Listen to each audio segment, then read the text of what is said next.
Hello guys, welcome back my YouTube channel. তো আজকে এই ভিডিওটা হচ্ছে স্পেশালি তাদের জন্য যারা ভুল করে দেখা গেলো শিয়ালদা যেতে চাইছে বা কলকাতা যেতে চাইছে, কিন্তু কি হয় অনেক সময় আমরা এমন একটা ট্রেনে উঠে পড়ি যেটা হয়তো শিয়ালদা সেটা মাঝেরহাট যাচ্ছে, কিন্তু আমরা ভুল করে ওই ট্রেনে উঠে পড়েছি। কিন্তু এবারকে আমরা কী করব সে চিন্তায় আমরা ভুগি। তো তাদের জন্যই বলবো চিন্তা করার কোনো বিশেষ কারণ নেই, কারণ যারা ভুল করে মাঝেরহাট লোকাল ট্রেনে উঠে পড়ো তারা ডাইরেক্টলি দেখা গেলো আপনারা পাতিপুকুর যদি না নামতে পারেন, ঠিক আছে, কোনো দরকার নেই। পাতিপুকুর যদি না নামতে পারেন, পাতিপুকুরের পরের স্টেশনই হচ্ছে কলকাতা।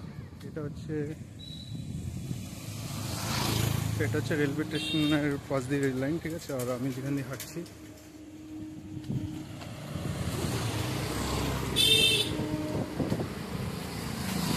দেখতে পাচ্ছ সাইডে এটা রাস্তা, তো এই রাস্তাটা ডাইরেক্টলি বিধাননগরে যায়, ঠিক আছে।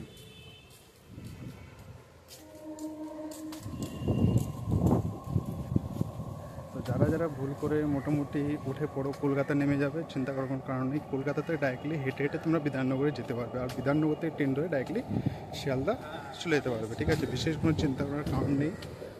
তো এটা হচ্ছে জাস্ট যারা ভুল করে অন্য ট্রেনে উঠে পড়ো তাদের জন্য বললাম কলকাতা টু বিধাননগর কীভাবে আসবে, তার জন্য স্পেশালি ভিডিও। এটা হচ্ছে রাস্তা, সেই রাস্তা মাত্র 10 থেকে 15 মিনিট টাইম লাগে এখান থেকে যেতে, ঠিক আছে। তো যারা বিধাননগর নেমে কী করে কলকাতা আসবে তারাও বিধাননগর নেমে ডাইরেক্টলি এই রাস্তা করে হেঁটে হেঁটে আসতে পারে, 10 মিনিট লাগবে।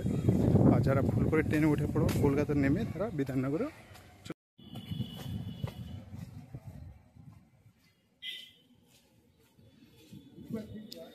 এটা হচ্ছে সেই রাস্তা যে রাস্তার কথা আমি বলছিলাম, ঠিক আছে। মানে হয়তো অনেকে ভাববে যে আমি বলছি কিন্তু রাস্তা দেখাচ্ছি না কেন। তো এটা হচ্ছে সেই রুটটা, এখানে তোমরা হেঁটে হেঁটে কলকাতা টু বিধাননগর আর বিধাননগর টু কলকাতা।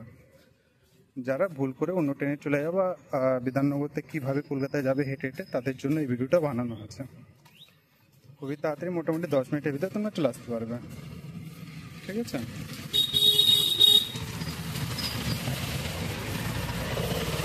তো যারা যারা আমার ভিডিও দেখছো তারা প্লিজ সাবস্ক্রাইব করে দেবে, ঠিক আছে।